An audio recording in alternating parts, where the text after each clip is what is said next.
Dans l'épisode précédent de L'éléphant dans la pièce, nous avons reçu l'historienne Sophie Bessis. Elle nous a parlé des ennemis complémentaires et de la convergence des intérêts entre les nationalismes arabes et le sionisme. Et moi, j'ai toujours pensé que dans cette question, sionisme et nationalisme arabe étaient des ennemis complémentaires. Maintenant, qu'est-ce qui s'est passé au niveau de l'immigration? D'un côté, vous aviez un État qui avait besoin de population, et donc qui a essayé d'attirer les populations juives du monde arabe, par le biais des actions de l'agence juive, par exemple, évidemment, l'agence juive qui a négocié avec des États arabes pour l'émigration des Juifs. Et d'un autre côté, des États arabes, pas seulement la Tunisie, mais tous, plus ou moins, qui voulaient se débarrasser de leurs Juifs. Dans cet épisode, nous recevons l'historienne Olfa Ben Achour. Il y a eu des représentants de l'American Jewish Committee qui étaient venus faire pression sur Bourguiba pour qu'il laisse partir les Juifs en Israël, alors que lui il disait mais ils sont chez eux ici, pourquoi ils veulent partir? Les sionistes en Tunisie avaient une presse sioniste, des associations sionistes, des mouvements de jeunesse sionistes. Le sionisme tunisien a été introduit, créé et développé par les Grana. Est-ce que dans les archives sur lesquelles vous avez travaillé, vous avez trouvé une trace de juifs tunisiens partis en Israël qui avaient été ensuite déçus et qui étaient revenus? Beaucoup ont été déçus.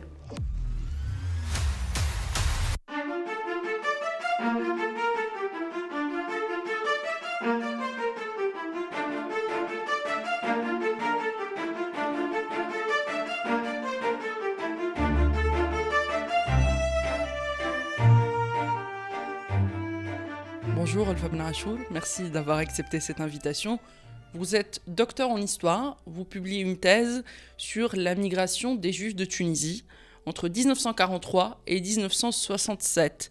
La communauté juive de Tunisie est passée donc de 105 000 personnes à peu près à moins de 2000 personnes. Pourquoi?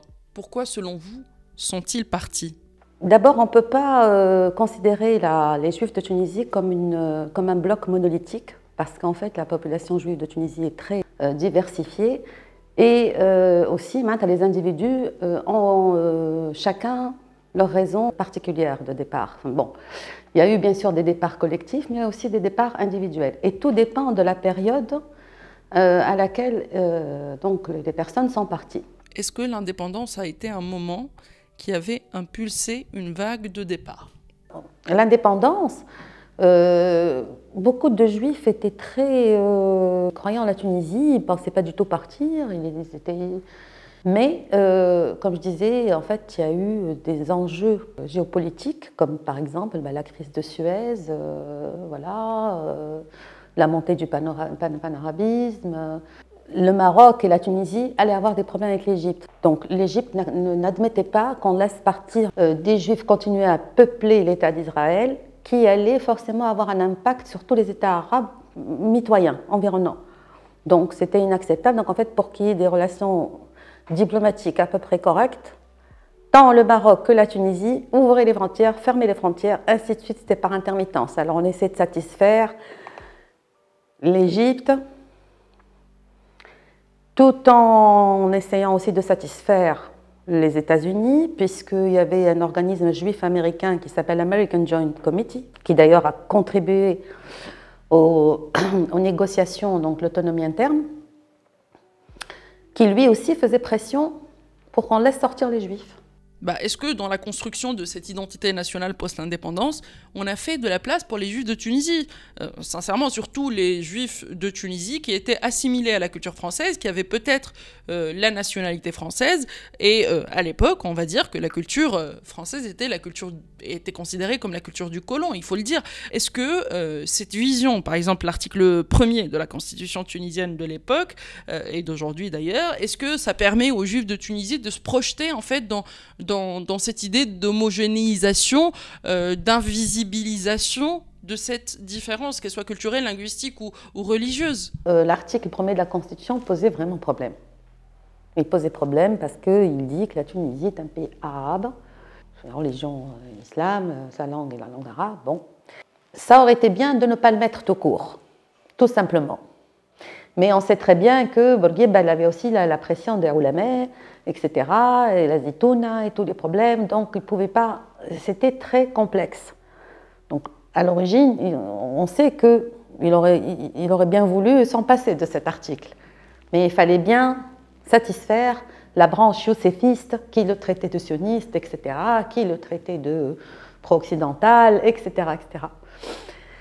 Selon vous, est-ce que l'Habib Bourguiba était pro-sioniste? Franchement, si on pouvait m'expliquer en quoi il est pro-sioniste, bien au contraire, il ne voulait pas laisser partir les Juifs. Il y a eu des problèmes, parce que quand il y a eu les négociations, il y a eu des représentants de l'American Jewish Committee qui étaient venus faire pression sur Bourguiba pour qu'il laisse partir les Juifs en Israël, alors que lui, il disait, mais même Tahar Ben Ammar, à l'époque, il s'énervait, il disait, mais ils sont chez eux ici, pourquoi ils veulent partir? Leur pays, c'est ici. Ahmed Mestir a fait un discours historique qui date de juillet 58, où il disait tous ceux qui se projettent pour aller en Israël, eh ben, qu'ils partent, mais qu'ils partent définitivement sans se retourner. Parce que lui, il trouvait ça scandaleux que, en fait, lui, c'est ce qu'il dit dans son discours, que beaucoup de gens d'ailleurs ne connaissent pas, le discours de Mestir. Il dit voilà, alors on est en Tunisie tout en n'étant pas là dans sa tête, quoi. On est là, mais on est ailleurs.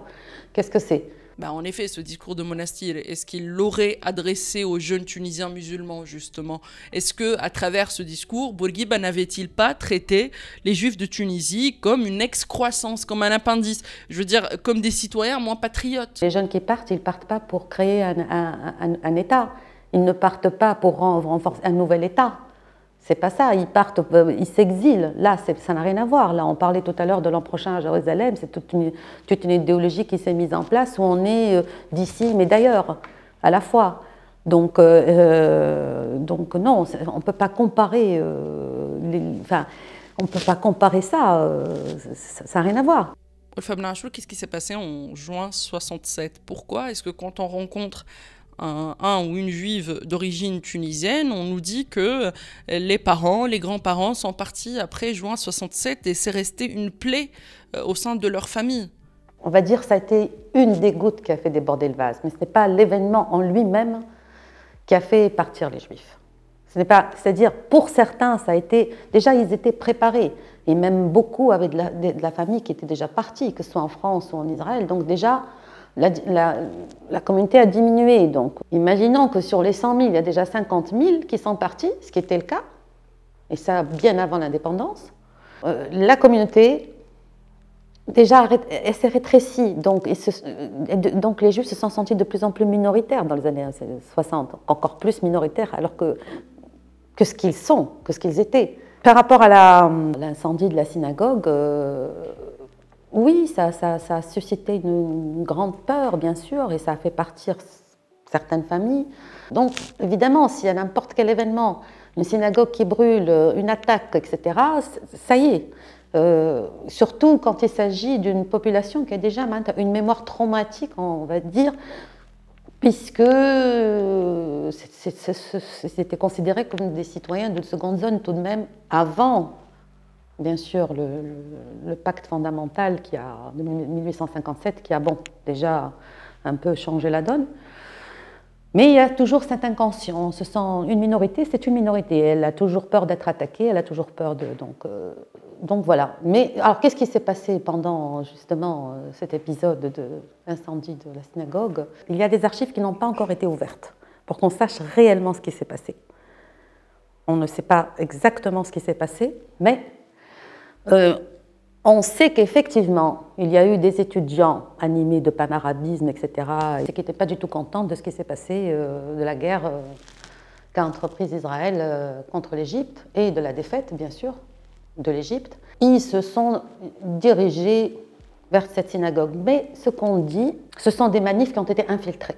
On est encore sur de l'hypothétique. On ne sait pas. Ce qui est sûr, c'est que oui, ça a enclenché une autre vague de départ, ça c'est sûr.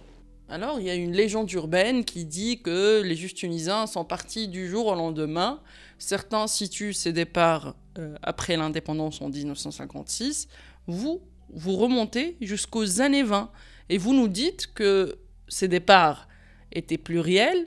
Ces départs se sont faits progressivement et se sont faits par vagues. Et ces vagues se sont intensifiées suite à des événements historiques. Notamment, vous revenez vers le débarquement nazi en Tunisie entre novembre 1942 et mai 1943. Vous revenez sur la création de l'État d'Israël, l'indépendance de la Tunisie en 1956, et puis justement cette goutte qui aurait fait déborder le vase pour beaucoup de Juifs de Tunisie, c'est-à-dire juin 1967. Les départs en Palestine ont commencé déjà dans les années 40.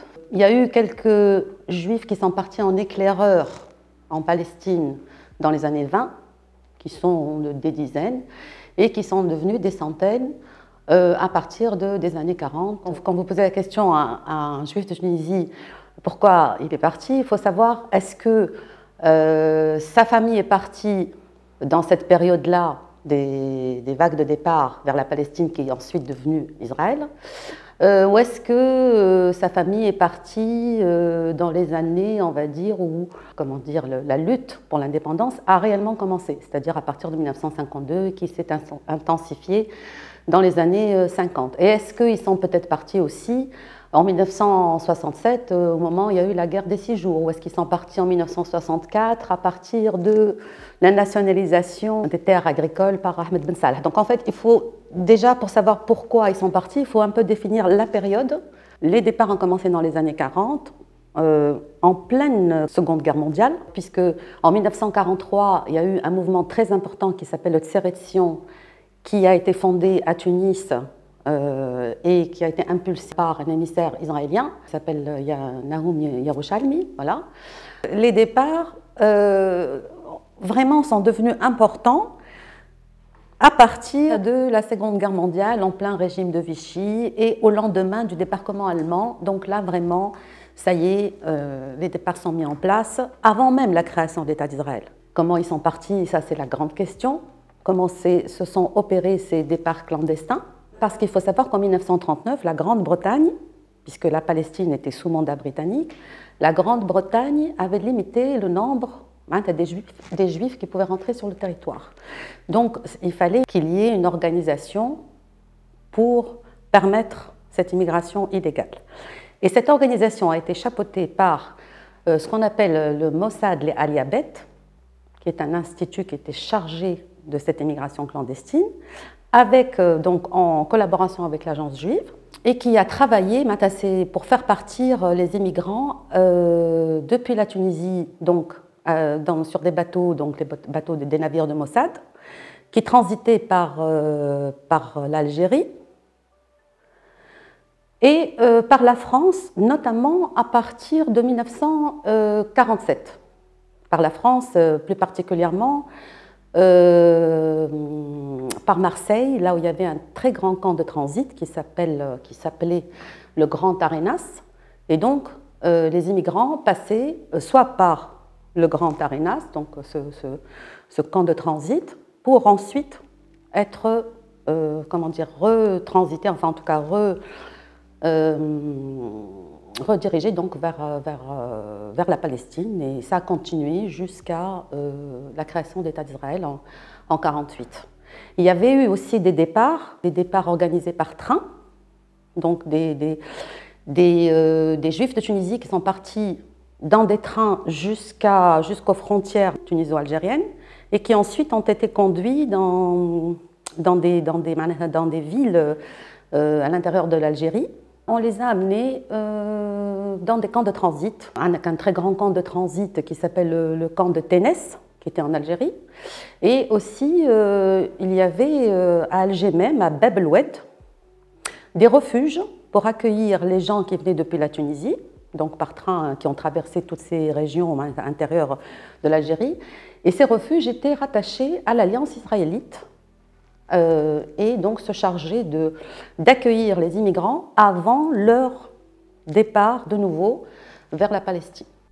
Ce qui est intéressant dans votre thèse, c'est que justement, il y a plusieurs responsabilités qui sont mises en jeu justement dans cette migration collective juive tunisienne. On ne peut pas dire que la France, qui était la puissance occupante en Tunisie avant l'indépendance, n'était pas au courant de ses départs. Il a choisi même de mettre des œillères dessus. On ne peut pas dire que l'État tunisien et son gouvernement post-indépendance ne savaient pas. Mais là, effectivement, il faut contextualiser parce que avant l'indépendance, les Américains nous ont beaucoup aidés pour obtenir cette indépendance et justement les Américains étaient favorables au départ des Juifs de Tunisie, surtout en Israël, et puis effectivement la responsabilité d'Israël via son agence juive qui voulait peupler son territoire quelque part de Juifs et elle avait justement fait, on va dire, activer l'agence juive et les associations sionistes pour attirer cette population on va dire nord-africaine, que ce soit en Tunisie ou au Maroc. Justement, qu'est-ce qui séduisait dans l'idée d'Israël de l'époque, dans les années 40 ? Disons que l'idée d'Israël était une idée purement, spirituelle à l'origine, puisque c'était le rêve de l'an prochain à Jérusalem. Il y avait toujours ce fantasme de retour à la terre promise. Donc, c'est-à-dire que le rêve de l'an prochain à Jérusalem, le rêve de la terre promise, s'est dépouillé progressivement de son côté spirituel pour revêtir un aspect purement idéologique. Donc, en fait, tout simplement, il y a eu une très très forte propagande sioniste qui a été mise en place. Ça a commencé en 1911 déjà, puisque la première association sioniste tunisienne s'est créée en 1911, qui s'appelait l'Agudat Sion, qui était présidée par Alfred Valensi. Il faut savoir que le sionisme tunisien a été introduit, créé et développé par les Grana. Alors Grana, ça vient de Legorno, qui est une région d'Italie. Et en français, voilà, Legorno, c'est Livourne. Donc on dit les Juifs livournais ou Juifs Grana. On sait très bien qu'il y a eu une pénétration importante européenne. Il y a eu des vagues migratoires entre le XVIIe et le XIXe siècle, et venant d'Europe, donc qui venaient de Legorno. Est-ce qu'on pourrait faire un petit marche arrière pour remonter au XIXe siècle? Ce qui m'intéresse, c'est de savoir, est-ce qu'il y avait des rabbins tunisiens au congrès de Bâle? Le premier congrès sioniste de Bâle, organisé par Theodor Herzl, bien sûr, a eu lieu en 1897. Il y avait déjà des représentants d'Afrique du Nord, du sionisme nord-africain. Je crois que c'est un monsieur Constantini, en tout cas, qui était originaire d'Alger. Pour ce qui concerne la Tunisie, il y avait Isaac Mamou, un certain Isaac Mamou, et Jacob Bokhara. Donc ils étaient présents au premier congrès sioniste de Bâle. Et de toute façon, les relations du sionisme tunisien avec le sionisme mondial ont commencé déjà de cette période-là, à partir de la fin du XIXe siècle, ils n'ont jamais cessé. D'ailleurs, ça a continué, puisque en 1901, il y a eu un rabbin assez connu qui s'appelle Abraham Ouzan de Sousse, qui était en contact direct avec Herzl. Les statuts de l'association l'Agudat Sion, comme je disais tout à l'heure, créée par Alfred Valensi, stipulaient clairement que l'association est rattachée à l'organisation sioniste mondiale. Voilà. Bon, à l'époque, elle s'appelait juste l'organisation sioniste, tout court. Est-ce qu'on est sioniste? Est-ce qu'on le devient? Est-ce qu'il y aurait une sorte de sociabilisation au sionisme à travers des structures qui existaient en Tunisie à l'époque? On n'est pas sioniste, non. En ce qui concerne l'histoire des Juifs de Tunisie, le sionisme était une nouvelle conscience politique qui s'est implantée en Tunisie progressivement, comme je disais tout à l'heure, et surtout qui a été encouragée par la création du foyer national juif en 1917, donc c'est la déclaration Balfour. On va dire que cette conscience politique a commencé vraiment à prendre de l'ampleur à partir de 1917, donc c'est bien avant même l'enclenchement de la Seconde Guerre mondiale. Et non, on ne n'est pas sioniste, c'est un travail de propagande qui a été fait, on va dire, de manière extrêmement progressive Et déjà, à l'époque, même dans les années, début des années 20, début 20e siècle, comment dire, il y avait déjà ce qu'on appelle la récolte des shekels. Donc il y avait des associations sionistes qui distribuaient des arbres. Des petits arbres qu'on trouvait dans les foyers avec l'étoile de David. Et en fait, c'était les familles qui achetaient ces arbres-là pour encourager la création du foyer national juif. Donc, au fur et à mesure, comme je disais, ça prenait progressivement de l'ampleur avec les événements, les enjeux politiques, les événements mondiaux, avec ce qui s'est passé pendant la Seconde Guerre mondiale, voilà, ce qui s'est passé en Allemagne, ce qui s'est passé avec le nazisme, avec l'arrivée des Allemands en Tunisie, etc., etc. Donc tout ça, disons que le travail s'est amplifié avec le temps. Le sionisme a pris de plus en plus d'ampleur avec l'envoi depuis la Palestine, enfin par l'intermédiaire de l'agence juive, ou ensuite ça a continué même quand ça s'appelait Israël, enfin que ça commençait à s'appeler Israël, donc l'envoi d'émissaires pour impulser le sionisme. Souvent quand on parle de ces départs de juifs nord-africains, on cite souvent le décret Crémieux qui a permis aux juifs algériens de devenir français. Est-ce qu'on aurait quelque part une loi qui pourrait être comparée au décret Crémieux en Tunisie? Est-ce que ça a eu un impact sur le départ des Juifs de Tunisie, que ce soit en Israël ou que ce soit en France? Il y a eu juste une période où le sionisme était devenu... Le mouvement a été un peu mis en veille suite à la promulgation de ce qu'on appelle la loi Morino, qui facilitait l'accession à la nationalité française. Donc à partir de là, il y a eu un petit calme, d'accord? L'histoire des Juifs de Tunisie, c'est un peu une histoire d'une bipolarité entre l'assimilation française et le sionisme comme nouvelle conscience politique. Ce qui m'a le plus frappé dans votre ouvrage, c'est l'idée que effectivement le sionisme était une idéologie très minoritaire en Europe avant la Seconde Guerre mondiale, alors que pendant la même période, les sionistes en Tunisie avaient une presse sioniste, des associations sionistes, des mouvements de jeunesse sionistes, et qu'il y a eu quand même un engouement. Non, mais par rapport aux Juifs d'Europe, étant donné qu'il y a eu l'extermination des Juifs pendant la Seconde Guerre mondiale, Israël avait besoin de peupler le territoire. Bien sûr qu'il y avait des Juifs d'Europe qui se sont installés, mais il y avait un manque. Donc du coup, c'était très important d'impulser plus le sionisme dans le monde arabe pour pouvoir avoir un réservoir, c'est ce qu'a écrit d'ailleurs un jour un résident général de France, justement, c'était un réservoir important pour Israël, pour peupler. Il y avait tout un programme qui était prévu de peupler Israël, il y avait des chiffres qui étaient prévus, des tableaux, on disait, voilà, telle année, il faut qu'il y ait tant de juifs qui viennent, telle autre année, etc. Là, il faut qu'on arrête parce qu'il faut qu'on absorbe ce qu'on a, ainsi de suite, etc. Et donc, c'était vraiment des tableaux de l'agence juive, clairs et nets, avec les pays, d'où est-ce que, voilà, comment ils allaient procéder, et quelle date, et quelle période, etc. Alors, quelles étaient les structures justement mises en place en Tunisie pour attirer les Juifs vers le sionisme politique?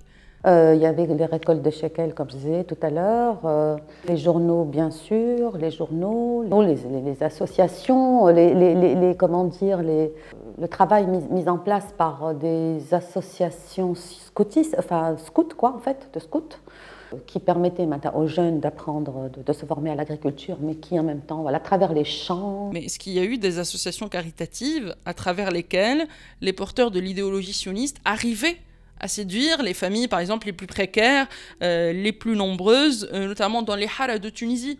Déjà en 1949, il y avait une section importante du Joint Distribution Committee, qui est une organisation mondiale caritative new-yorkaise.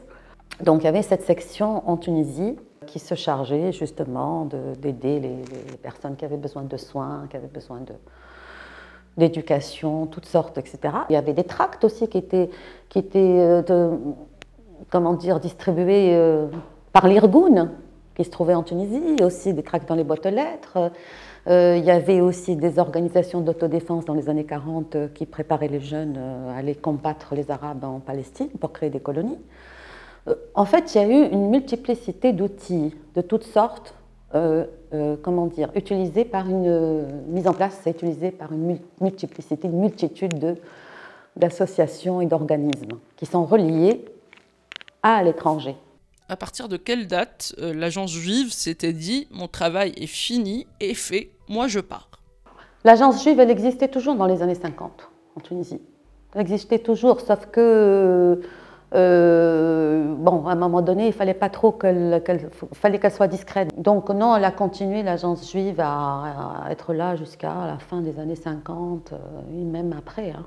Et même, il y avait aussi une organisation qui a remplacé, j'ai parlé du Magen tout à l'heure dans les années 40, le Magen, c'est devenu la Miss Guérette dans les années 50, donc elle existait en Tunisie. Et c'est cet organisme qui a fait partir on va dire, les derniers juifs d'Afrique du Nord et du monde. Enfin, s'agissant de l'Afrique du Nord, c'est cet organisme-là, notamment après la crise de Bizerte, etc. Est-ce que dans les archives sur lesquelles vous avez travaillé, vous avez trouvé une trace de juifs tunisiens partis en Israël qui avaient été ensuite déçus et qui étaient revenus? Est-ce qu'ils ont été déçus? Beaucoup ont été déçus. Beaucoup. Personnellement, je n'ai pas lu une seule pièce d'archive où il y a un juif qui dit « on est très très bien ici, venez rejoignez-nous ». C'est le contraire. Au contraire, ils disent « ne venez pas, ne venez pas, c'est affreux ». Ah non, c'est tout le contraire. Il y a eu des appels d'SOS, mais ils ne pouvaient pas revenir, ceux qui sont partis, parce qu'on leur a enlevé leur passeport.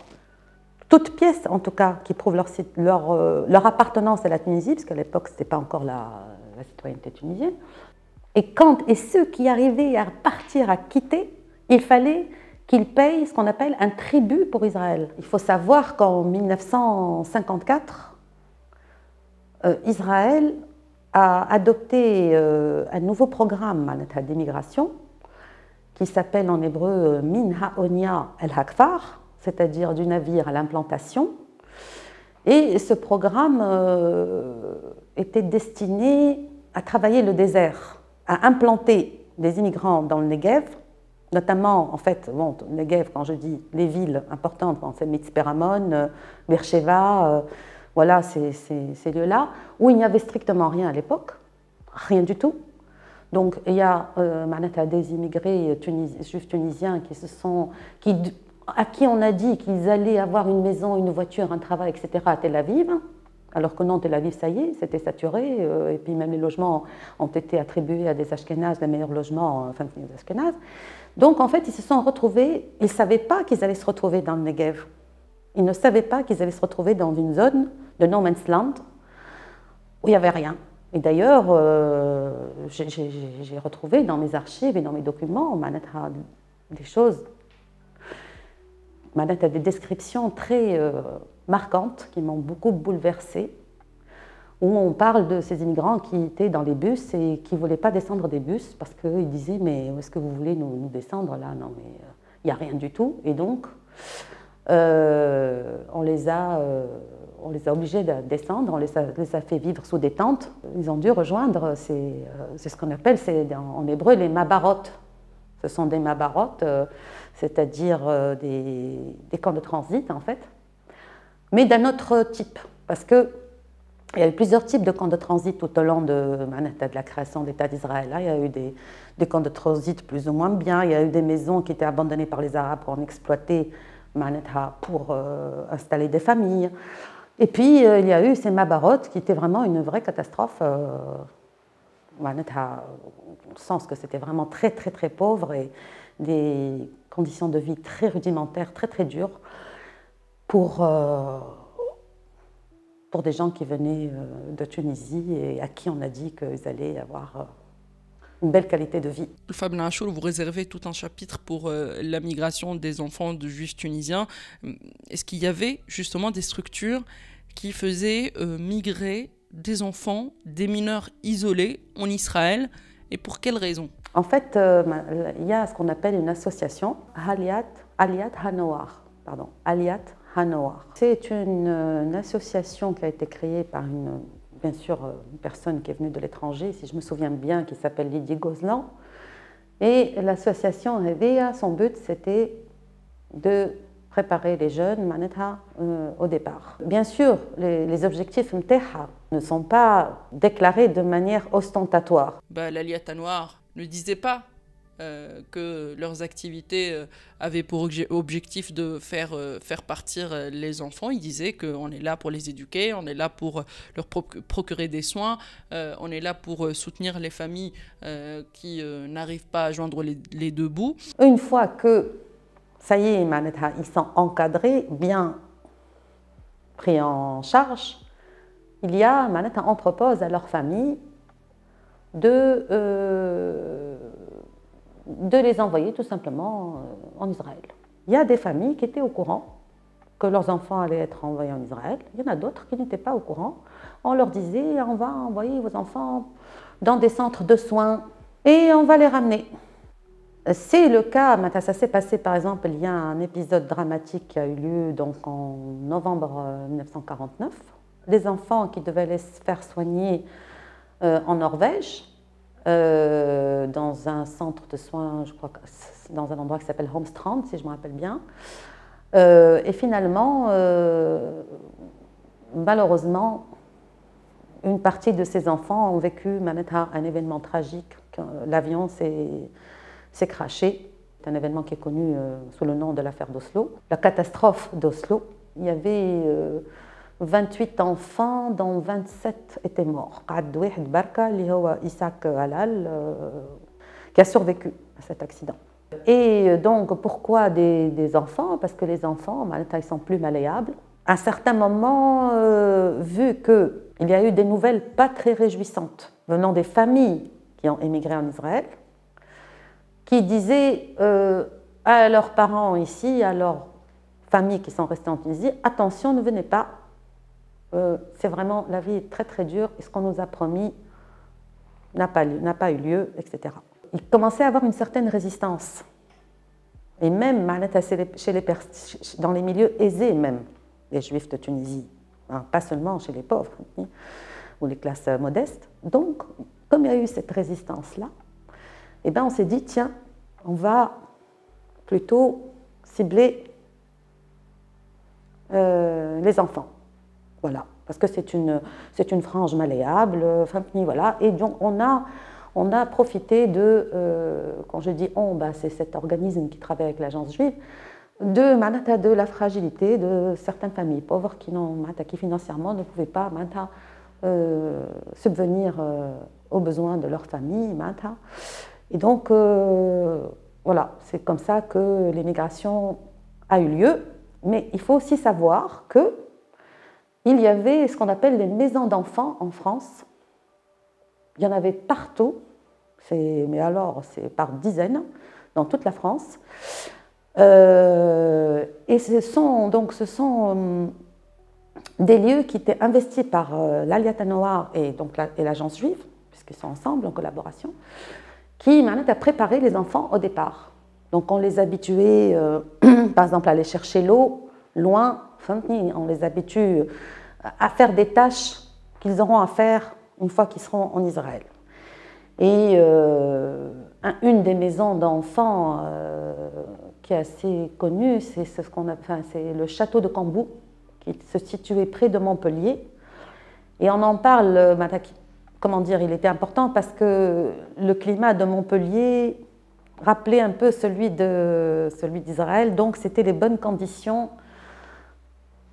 pour préparer les jeunes enfants au départ. En lisant votre thèse, sincèrement, je ne pouvais pas m'empêcher de penser que cette histoire de migration en terre de Palestine n'était pas visiblement seulement un départ orchestré par l'agence juive ou le résultat d'actes antisémites qui se sont produits à l'époque ou qui continuent à se produire d'une manière un peu plus insidieuse aujourd'hui.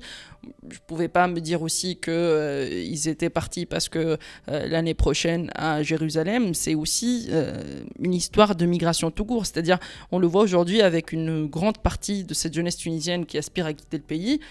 Ils veulent juste élargir leurs horizons et c'est leur liberté de partir quelque part. C'est juste que, en fait, quand un juif de Tunisie part en Israël, il devrait savoir qu'il part quand même sur une terre qui a une population palestinienne discriminée. Et la différence entre un Tunisien non juif et un Tunisien juif, c'est qu'il y a cette facilité quelque part à partir, si le Tunisien de confession juive est naturalisé français, c'est plus simple. S'il est assimilé à la culture française, c'est plus simple de partir en France. Et puis, si, par exemple, dans le cas des juifs djerbiens, en tout cas ceux qui sont restés, qui vivent sur l'île de Djerba et qui souvent quittent justement l'école à 12-13 ans pour commencer à travailler et qui maîtrisent le tunisien et l'hébreu ancien et moderne, ça sera plus facile de partir en Israël, de faire leur alia que de partir en France, là où ils ne maîtrisent pas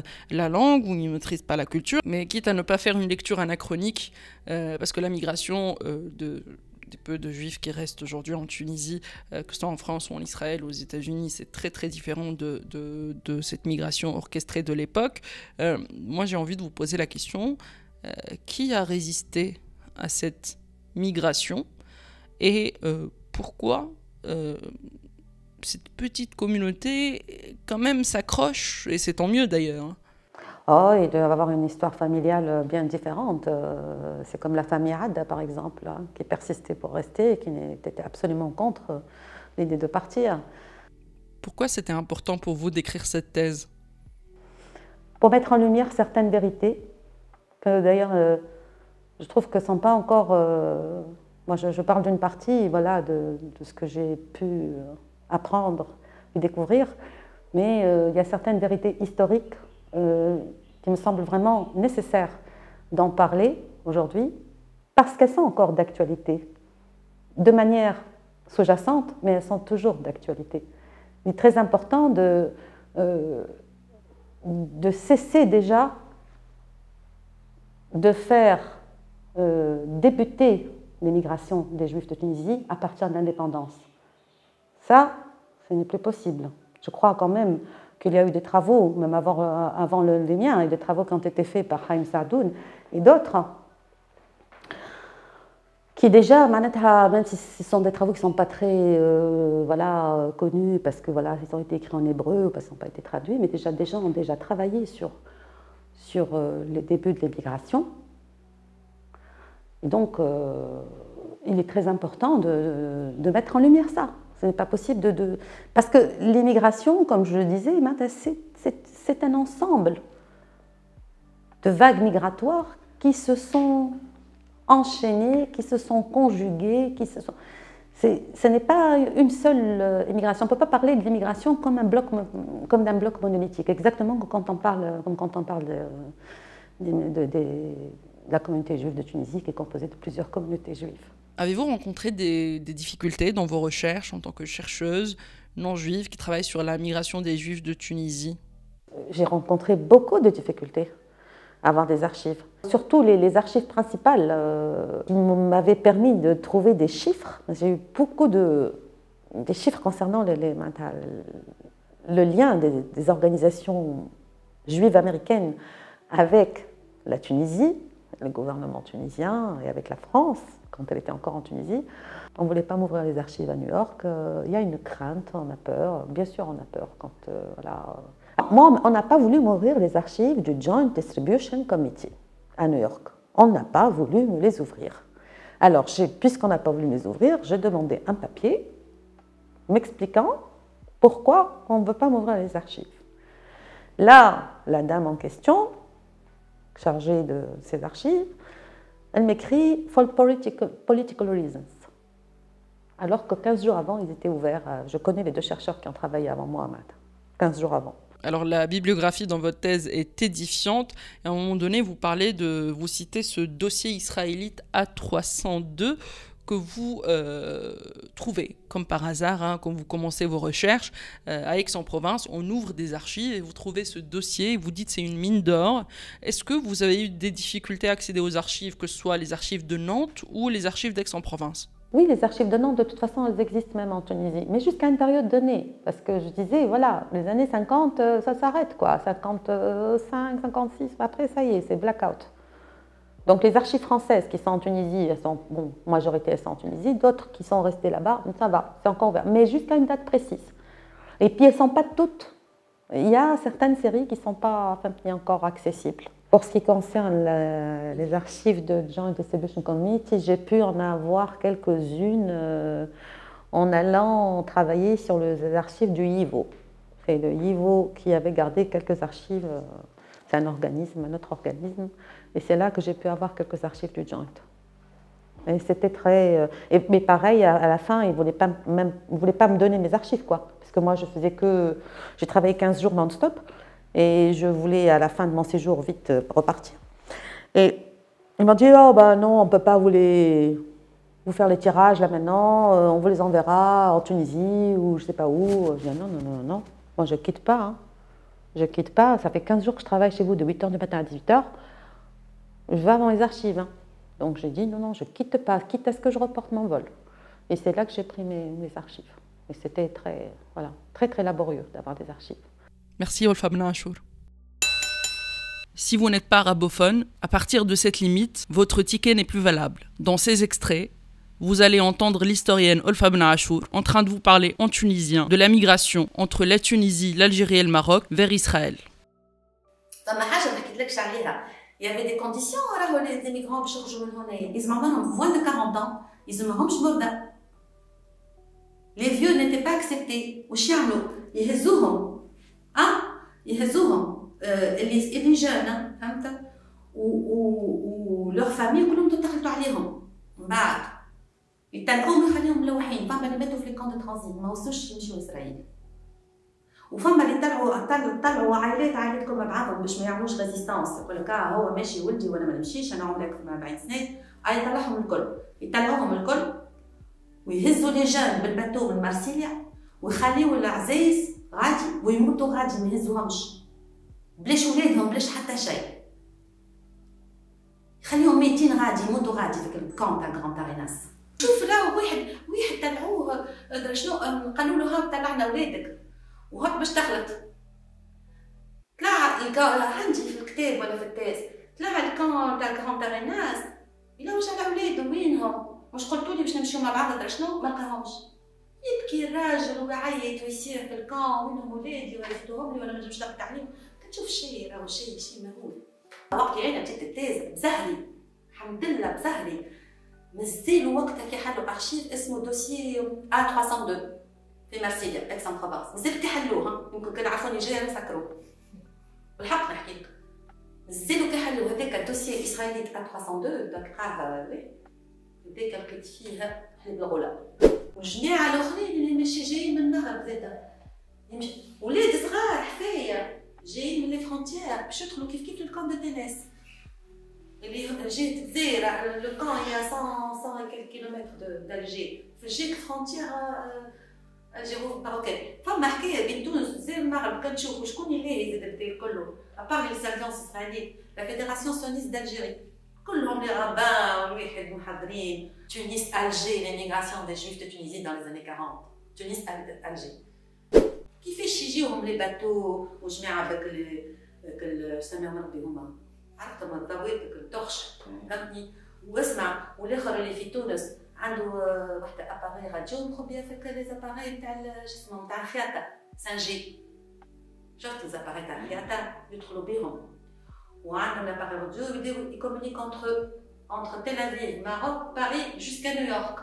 وبعد une fois طلعوا في الباتو يمشي en pleine mer ويبدل اسمه باش ما ياكلوش لي زوتوريتي تاع فلير يبداو يدهنوا فيه في الليل حراقه باتو تاع البساطه ويجي الباتو اسمه ثاني شانزي فما الباتو معروف اسمه شانزي تاع 1947 يجي وتعدي يخرج من الجبس باش نحرقوا الواد يخرجوا من جدة يخرجوا من بارتو، وبعد يمشيو في البحر يعملوا 5 كيلومتر طف يهبطوا يدهنوا يعملوا اسناخر وتعديو باغ لا شيب بروفا ما ديتون في الشيب. اسمع جوست تبع التراجيكتوار تيفيلم